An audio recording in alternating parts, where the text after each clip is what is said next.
It was a Tuesday night, the kind that smelled like rain and regret. Detective Raymond Cole leaned against a flickering street lamp, his trench coat soaked through. The city hummed with sirens and whispers, a symphony of broken promises. He saw her first through the neon haze, a woman in red, lighting a cigarette with a silver lighter. Her eyes caught his, calm but dangerous, like a gun with the safety off. She smiled, slow and deliberate, and the lighter clicked shut with a final note. Cole knew right then, trouble had found him again. Her name was Evelyn Marlowe, though he doubted it was her real one. She spoke like smoke, soft but it lingered in your lungs.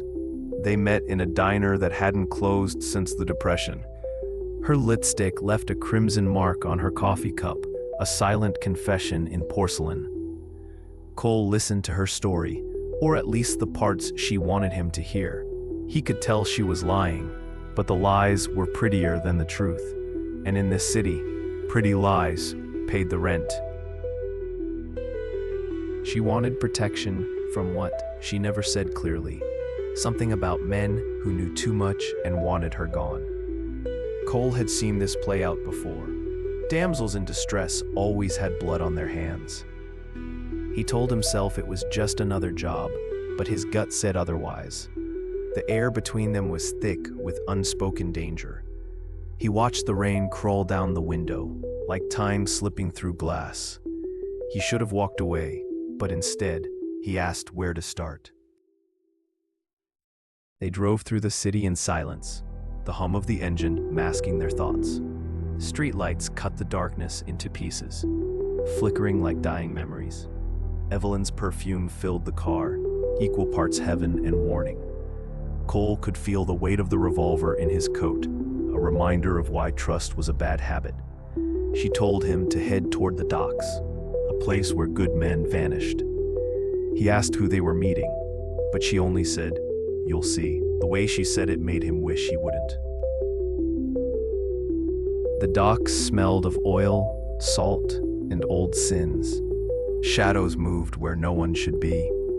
A man in a gray hat waited under a broken floodlight, cigarette burning down to his fingers. Evelyn stepped forward first, and the man's eyes widened. Recognition, fear, maybe both. Cole saw the gun a second too late. The flash came, loud and final, echoing across the water. Evelyn didn't scream. She just turned and whispered, "Now you know." Cole fired back, instinct taking over, and the gray hat dropped into the wet gravel. The world went quiet except for the soft patter of rain and the ringing in his ears. Evelyn stood frozen, mascara streaking down like black rivers. She didn't run. She simply stared at the body like she'd seen it 100 times before. "He wasn't the first," she said finally. Cole wanted to ask who was, but he already knew the answer. The truth was sitting right in front of him. They left the docks without another word. The silver lighter clinked in her hand, cold and heavy, like a piece of her soul. In the rearview mirror, red and blue lights began to bloom in the distance. Cole drove faster, not knowing whether he was escaping or chasing something. Evelyn rolled down the window and let the rain wash the smoke from her face.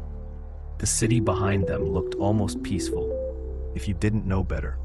But peace in this town was just another illusion.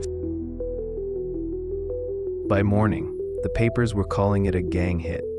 2 men dead at the docks, no witnesses, no suspects. Cole read it over black coffee, the ink bleeding into his fingertips.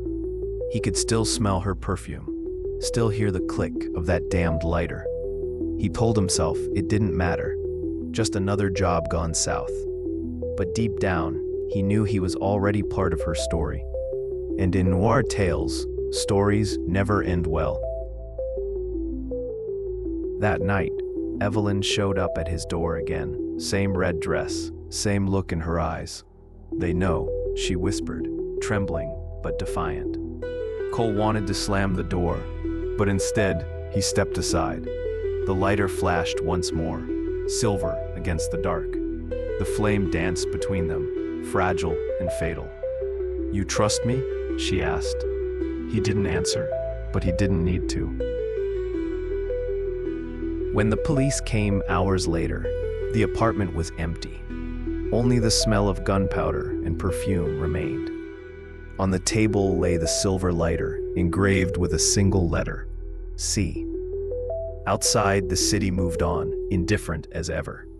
Another night, another crime, another ghost in a red dress. And somewhere in the fog, Raymond Cole lit a cigarette and disappeared into the rain.